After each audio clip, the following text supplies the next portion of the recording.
brought to you by Sprite. It's the 2K Sports pregame show. Hello, everybody, and welcome. Glad you could join us here on 2K Sports. I'm Ernie Johnson, and everybody knows the guy next to me, the monstrous Shaquille O'Neal.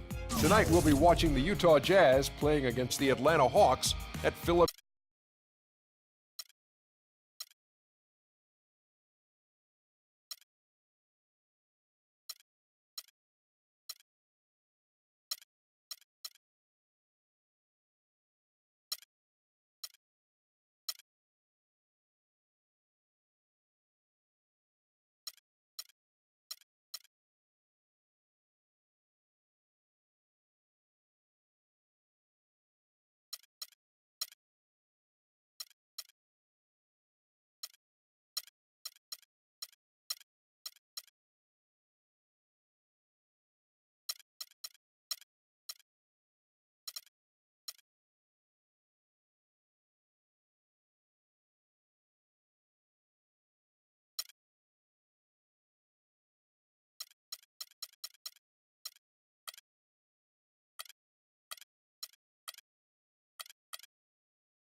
Introducing the starters for your Atlanta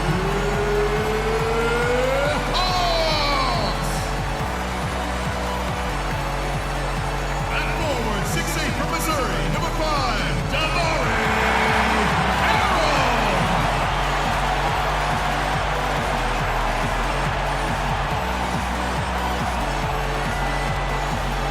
At guard, 6'7", great, number 26, Kyle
Welcome, sports fans. Thanks for joining us.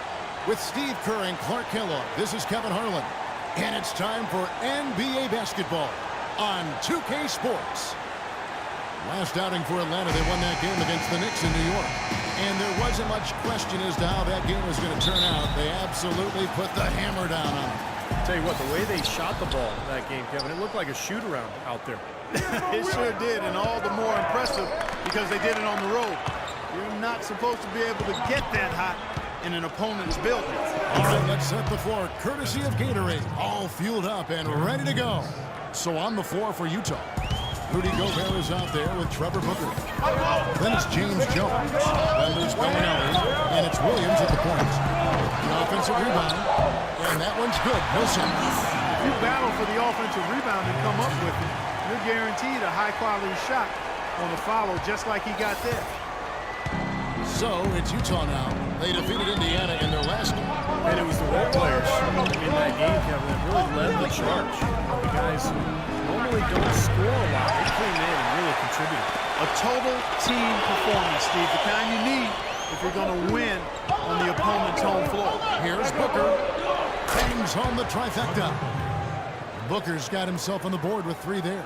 How in the world did they let him get that wide open? Kyle Korver really keeps his defender busy. He's great at running off screens, and that's where he gets a lot of his shots. And even when he doesn't get the ball, he occupies the defense, which is so important for his team. And he gets it to go.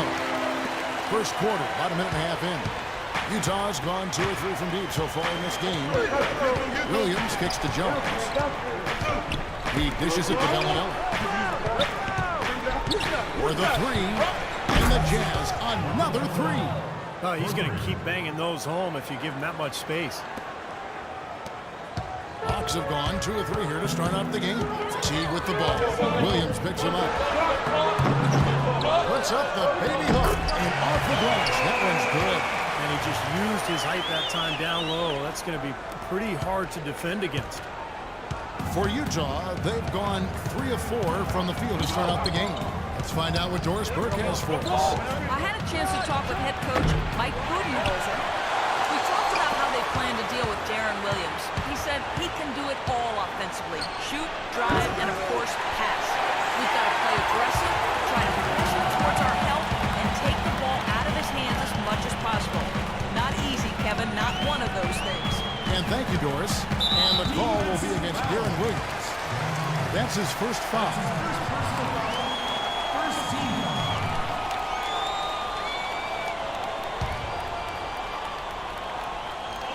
And a little over 2.5 minutes gone here in the first. Teague can't hit. And the defense got away with a major lapse there. And Bellinelli kicks to Williams.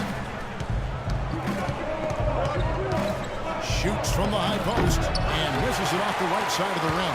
What was the defense doing? He is not the guy to give an open look to, and yet they got away with it. Utah's gone 3 of 6, 50% from deep so far tonight. Jones for 3, and he gets the bucket. Jones has got himself going there, his first points of the game on the deep ball. A little bit of a defensive breakdown there. He's not the guy you want to leave open on the perimeter. You've got to stay attached to him. Teague, the pass to Horford, and that comes off the assist by Jeff Teague. Teague's got 3 assists tonight. Now give credit where credit is due. Terrific assist inside.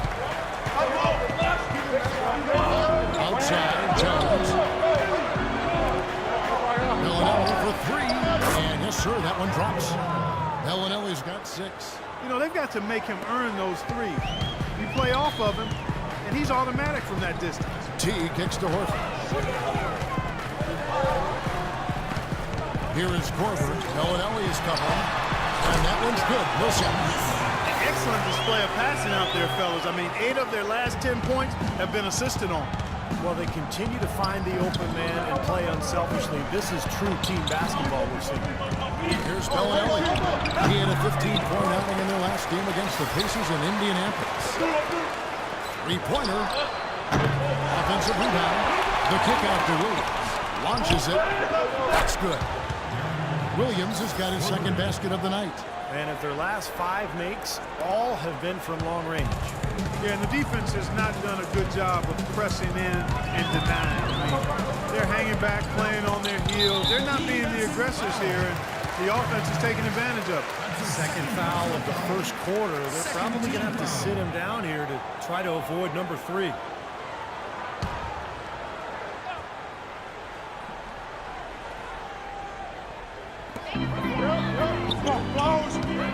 Horford dishes to Curry. Back to Horford. It's stolen by Gobert. And here comes Bellinelli leading the fast break. Williams gets the bucket. And that's the kind of play you just do not want to give up defensively. You lose the possession and give up a quick 2 at the other end. That's losing basketball. And especially when you can't afford to give up any buckets. That pushes this lead up instead of going the other way. A lot of big things happened for Kyle Korver last year, but the one that sticks out in my mind is that he was able to tie and then break the record of 90 consecutive games with a made 3-pointer. Says a lot about him as a player, his work ethic, and his consistency. And for Korver last season, his streak ending in 127 games with a made 3, and it was his most efficient season, Clark, as far as his scoring.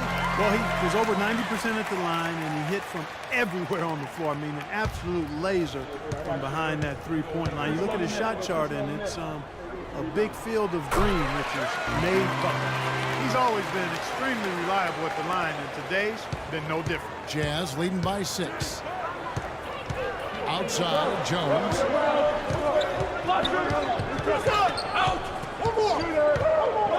Back to Williams. Shot clock at 6. Bellinelli. Good, and it's Williams who picks up the assist. Bellinelli's got his 3rd basket of the night. The Hawks have gone 6 of 9, shooting it well. Outside T. Fires the 3. Gobert pulls it in. Nobody near him. He'll normally make that one.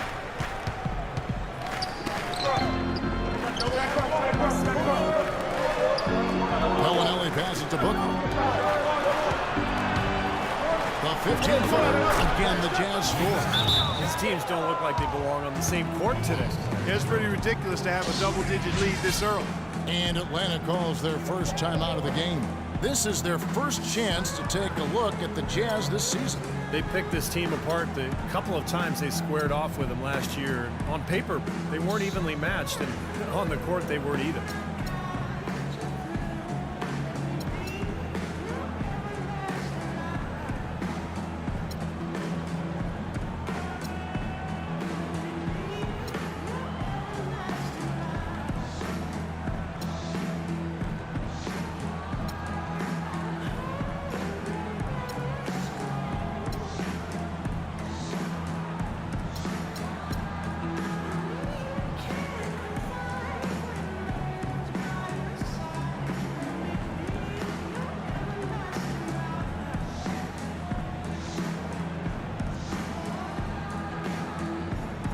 Utah ends up going with the new group. With this break, let's show you the teams that led the league in assists last year. The Hawks second. Yeah, wonderful passing team, and it was the kind of basketball that fans love to watch. Very unselfish. The Hawks trail by 10. Steve talked about last year when they met and how the differences existed between the two, and the same this year too, Clark. Well, that's the way you would expect.